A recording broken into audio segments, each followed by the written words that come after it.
करेली में एक दर्जन मेहंदी उठाई गई। 2 बजे रात तक या अली या हुसैन की आवाज़ें आती रही। इलाहाबाद 14 जुलाई माह मुहर्रम की 7 तारीख को एशिया की सबसे बड़ी कॉलोनी करेली में लगभग 1 दर्जन मेहंदी अपने वक्त के मुताबिक उठाई गई। एक से बढ़कर एक मेहंदी सजाई गई। उमस भरी गर्मी में पुलिस प्रशासन ने अपनी जो जिम्मेदारी निभाई वो काबिले तारीफ है। जगह जगह पानी की बौछार, पीने का पानी, शरबत वगैरह लोग बांट रहे थे। 2 बजे रात तक लाउड स्पीकर से या अली या हुसैन की आवाज़ें गूंज रही थी। मुख्य समाज सेवी मोहम्मद अकबर, मोहम्मद शहाब हम्फी, मोइन हबीबी, मोहम्मद राशिद, महमूद अंसारी, डॉक्टर रहमान, जावेद अख्तर अंसारी, हारून नेता, ऐतिहासिक मुहर्रम कमेटी के अध्यक्ष असरार नियाजी जुलूस की अगुवाई कर रहे थे। आसमा बानो के साथ ब्यूरो चीफ इसरार अंसारी।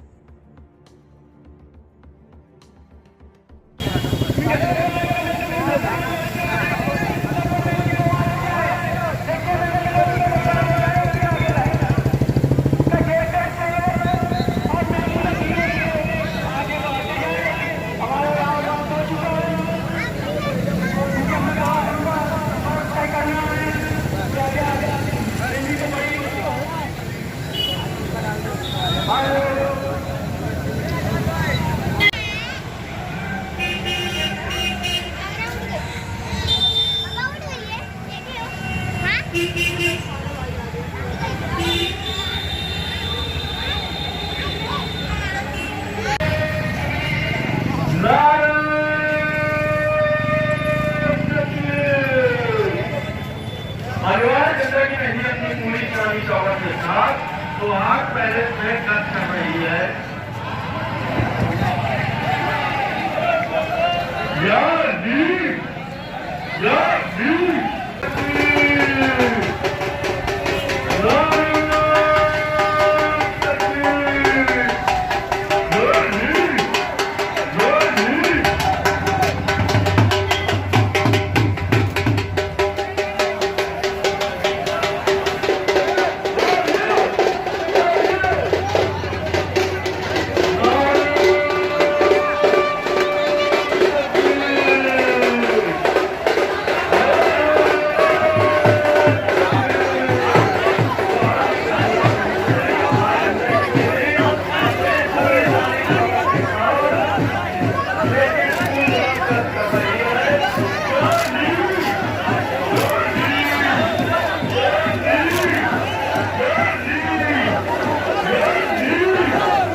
के साथ हर कार्यक्रम